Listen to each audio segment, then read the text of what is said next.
ఈ లాంగ్ వీడియోలో అయితే నేను మీకున్న డౌట్స్‌ని అయితే కొన్ని క్లియర్ చేయబోతున్నాను. స్కిప్ చేయకుండా లాస్ట్ వరకు చూసేయండి. ఈ రీసెంట్ టైమ్స్‌లో అయితే నన్ను చాలామంది చాలా క్వెషన్స్ అడిగారు. నాకు తెలిసిందైతే నేను చెప్పాను. ఇంకా అడుగుతున్నారు. అదైతే నేను ఈ వీడియోలో క్లారిటీ ఇచ్చేద్దాం అనుకుంటున్నాను. సో, ఫస్ట్ క్వెషన్ వచ్చేసరికి నేను ఏ ఇయర్ అని అయితే అడుగుతున్నారు. నేనైతే ప్రెజెంట్ సెకండ్ ఇయర్. ఇంకా ఫస్ట్ ఇయర్‌లో ఏమేమి సబ్జెక్ట్స్ ఉన్నాయని కూడా అడుగుతున్నారు. ఫస్ట్ ఇయర్‌లో అంటే చెప్పాను కదా! ఫస్ట్ ఇయర్‌లో మనకి 2 సెమ్స్ ఉంటాయి. 2 సెమ్స్‌లో ఫస్ట్ సెమ్‌లో ఏమేమి ఉంటాయంటే, బ్యాచెస్‌గా ఉంటాయి. ఫస్ట్ బ్యాచ్‌కి ఏంటిది physics, DLD, Python, maths, English. Second బ్యాచ్‌కి ఏంటిది ఫిజిక్స్ ప్లస్‌లో కెమిస్ట్రీ ఉండిద్ది. అదే ఫస్ట్ బ్యాచ్, సెకండ్ బ్యాచ్. అలానే అది మొత్తం సెమ్ 1. సెమ్ 2లో ఏముంటుంది? ఇప్పుడు సెమ్ 1లో ఫిజిక్స్ ఉందనుకో, సెమ్ 2లో మనకి మళ్ళీ ఫిజిక్స్ ఉండదు. కెమిస్ట్రీ ఉంటుంది. కానీ మ్యాథ్స్ మాత్రం సేమే. కానీ సిలబస్ వేరు. ఇంగ్లీష్ కూడా సేమే కానీ సిలబస్ వేరు. అది సెమ్ 1, సెమ్ 2. ఇక్కడైతే నేను సబ్జెక్ట్స్ డిస్‌ప్లే చేస్తాను. ఇక్కడ సెమ్ 1, ఇక్కడ సెమ్ 2. మీరైతే స్క్రీన్‌షాట్ తీసుకోవాలంటే స్క్రీన్‌షాట్ తీసేసుకోండి. నెక్స్ట్ వచ్చేసరికి ఇంకా చాలామంది వాళ్ళ ర్యాంక్స్‌ని నాకు చెప్పి విటిఏపీలో సీట్ వస్తుందా? రాదా అక్క? అని కూడా అడుగుతున్నారు. అదైతే నాకు తెలిసిందైతే మీకు చెప్పాను. మీకు ఇంకా ఏమైనా డౌట్స్ వస్తే గూగుల్‌లో సెర్చ్ చేయండి. అంటే లాస్ట్ ఇయర్ కట్ ఆఫ్‌ని చూసుకొని అది సెర్చ్ చేసి చూడండి. నెక్స్ట్ క్వెషన్ వచ్చేసరికి విటిఏపీలో ఫీ రియంబర్స్‌మెంట్ ఉంటే మనకి ట్యూషన్ ఫీ, అలానే హాస్టల్ ఫీ, బస్ ఫీస్ కట్టాలా లేదా అని అయితే అడుగుతున్నారు.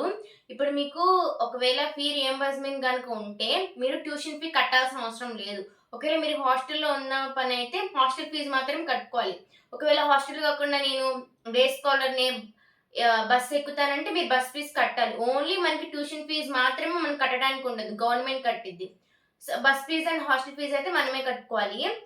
ఇంకా నెక్స్ట్ క్వెషన్ వచ్చేసరికి బస్ ఫీజు ఎంత ఉండొచ్చు? బస్ ఫీజు అయితే స్టార్టింగ్ 50,000 నుంచి అయితే స్టార్ట్ అవుతుంది. నాకైతే ఇప్పుడు 50,000 అంటే మీ డిస్టెన్స్‌ని బట్టి అయితే మీకు బస్ ఫీజ్ అయితే ఉంటుంది. సేమ్ అయితే నేను చెప్పలేను. నెక్స్ట్ వచ్చేసరికి విత్ ఏపీ లాగిన్ ఎలా అవ్వాలి? విత్ ఏపీలో లాగిన్ ఎలా అవ్వాలంటే, ఇప్పుడు మీకు విత్ ఏపీలో సీట్ వచ్చిందనుకోండి, అక్కడ మీరు ఈమెయిల్ అనేది ఇస్తారు. ఇక్కడ ఫర్ ఎగ్జాంపుల్ ఈమెయిల్ ఇక్కడ రాస్తాను. మీ ఈమెయిల్ అనేది ఇస్తారు. మీరు ఏదైతే వాడుతున్నారో ఆ ఈమెయిల్‌కి మీకు క్రెడెన్షియల్స్ అనేది పంపిస్తారు విటిఏపీ వాళ్ళు. క్రెడెన్షియల్స్ అంటే అప్లికేషన్ నంబర్ 202627తో స్టార్ట్ అవుతుంది. అది మీ అప్లికేషన్ నంబర్.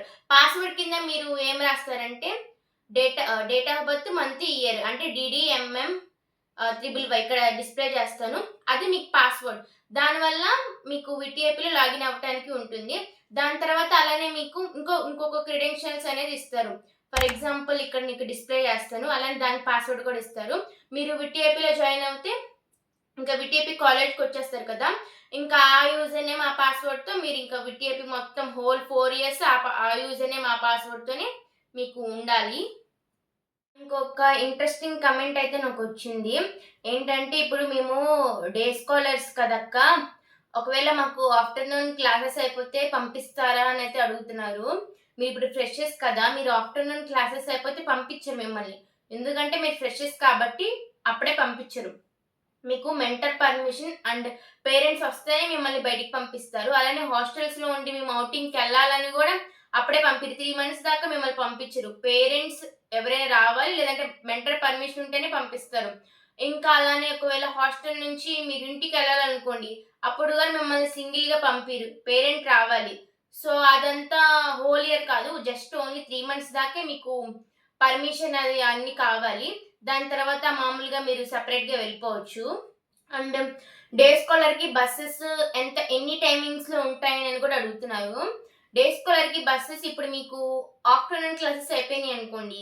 ఫర్ ఎగ్జాంపుల్ 12కి అయిపోయినాయి అనుకోండి ఆఫ్టర్‌నూన్ క్లాసెస్. బసెస్ 12కి ఉండవు. ఎగ్జామ్స్ అప్పుడు మాత్రమే బసెస్ 1:10కి ఉంటాయి కరెక్ట్‌గా. 1:10కి ఉన్నప్పుడు ఈవినింగ్ 3:40కి బసెస్ ఉండవు. ఒకవేళ ఎగ్జామ్స్ లేదనుకోండి, ఎగ్జామ్స్ లేకపోతే బసెస్ 3:40కి ఉంటాయి. 3:40కి బసెస్ ఒకసారి ఉంటాయి. 6కి బసెస్ ఒకసారి ఉంటాయి. అలానే ఇంకా 6:50 దాకా ఉంటారు కదా! కొంతమంది పెట్టుకుంటారు కదా క్లాసెస్. వాళ్ళకి మాత్రం 7:30కి ఇంకొకసారి బస్ అనేది వస్తుంది. సో, ఈ ఈ 4 టైమింగ్స్‌లో మాత్రమే బసెస్ అనేది ఉంటాయి. ఎగ్జామ్స్ అప్పుడు మాత్రమే బసెస్ 1:10కి ఉంటాయి. మళ్ళీ 6కి ఉంటాయి. అండ్ చెప్పాను కదా! చాలామంది ఇలా నన్ను వాళ్ళ ర్యాంక్‌ని పెట్టి అడుగుతున్నారని చెప్పాను కదా! నాకు తెలిసిందేంటంటే ఇప్పుడు ఓసీ వాళ్ళున్నారనుకోండి. ఓసీ వాళ్ళకి మీ ర్యాంక్ గనుక 10,000 బిలో గనుక వస్తే మీరైతే ఏపీలో పెట్టుకోవడానికి ట్రై చేయండి. డెఫినెట్‌గా ట్రై చేయండి. అలానే ఇప్పుడు ఓసీ వాళ్ళది అయిపోయింది కదా! ఇప్పుడు ఎస్సీ, ఎస్టీ వాళ్ళకి మీ ర్యాంక్ గనక 25,000 దాకా ఉందనుకోండి. మీరు గూడా ఏపీలో పెట్టుకోవడానికి ట్రై చేయండి. అలానే ఇప్పుడు బీసీ, బీసీఈ వాళ్ళు గూడా ఉంటారు కదా! మీ ర్యాంక్ గనుక 15,000, 14,000, 13,000 గనుక ఉంటే మీరు గూడా ఏపీలో పెట్టుకోవడానికైతే ట్రై చేయండి. ఇంకా ఇప్పుడు మీ ర్యాంక్ గనక అన్ని క్యాస్ట్ వాళ్ళకి డెఫినిట్‌గా చెప్తున్నాను. మీ ర్యాంక్ గనక ఇప్పుడు 10,000 బిలో గనుక ఉందనుకోండి. అన్ని కేటగరీస్ వాళ్ళైతే పెట్టుకోవడానికి డెఫినిట్‌గా ట్రై చేయండి. ఎందుకంటే లాస్ట్ ఇయర్ మాకు అలానే జరిగింది. ఇప్పుడు 20,000 బీసీ వాళ్ళకి గూడా మా కాలేజ్‌లో సీటొచ్చింది. సో, మీరైతే ఈ ఛాన్స్‌నైతే వదులుకోకండి. మీకొస్తే పెట్టుకోండి. అండ్ ఇంకా విటిఏపీలో ఏం బ్రాంచెస్ బావుంటాయి? ఏ కోర్సెస్ విటిఏపీలో బావుంటాయని గూడా అడుగుతున్నారు. విటిఏపీలో అయితే చాలా కోర్సెస్ ఉన్నాయి. అన్నీ బానే ఉంటాయి. నేనైతే ఇప్పుడు సీఎస్‌సి కోర్. సీఎస్‌సి కోర్ అంటే నాకు స్పెషలైజేషన్స్ ఏం లేవు. నేనేం తీసుకోలేదు. సీఎస్‌సిలోనే చాలా ఉన్నాయి. ఏఐఎంఎల్ ఉంది. ఇంకా డేటా స్ట్రక్చర్స్ ఉన్నాయి. సైబర్ సెక్యూరిటీ ఉంది. చాలా అంటే చాలా ఉన్నాయి. ఏఐ గూడా ఉంది. మీకు కావాలంటే చూసి పెట్టుకోండి. ఇంటిగ్రేటెడ్ ఎంటెక్ గూడా ఉంది. అలానే ఒక బ్రదర్ నాకిలా కామెంట్ చేశాడు. సీఎస్‌సి బావుంటుందా? అలానే ఇంటిగ్రేటెడ్ ఎంటెక్ బావుంటుందా అని. నా ఫ్రెండ్స్ ఏం చెప్పారంటే ఇంటిగ్రేటెడ్ ఎంటెక్‌తో పోలిస్తే సీఎస్‌సి కొంచెం బెటర్ అని చెప్తున్నారు. సో, నా సజెషన్ ఏంటంటే మీకిష్టమొచ్చింది మీరు పెట్టుకోండి. అంటే వేరే వాళ్ళు చెప్పారని కాదు. మీకు దేని మీదైతే ఇంట్రెస్ట్ ఉందో అదైతే పెట్టుకోండి.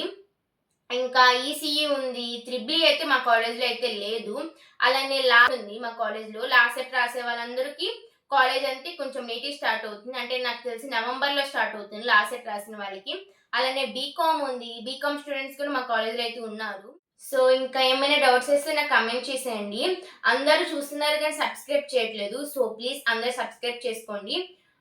మీకు ఏమైనా అర్థం కాకపోతే నాకు చెప్పండి. నాకు తెలిసింది మీకు చెప్తాను. సో, అంతే మరి. Bye guys.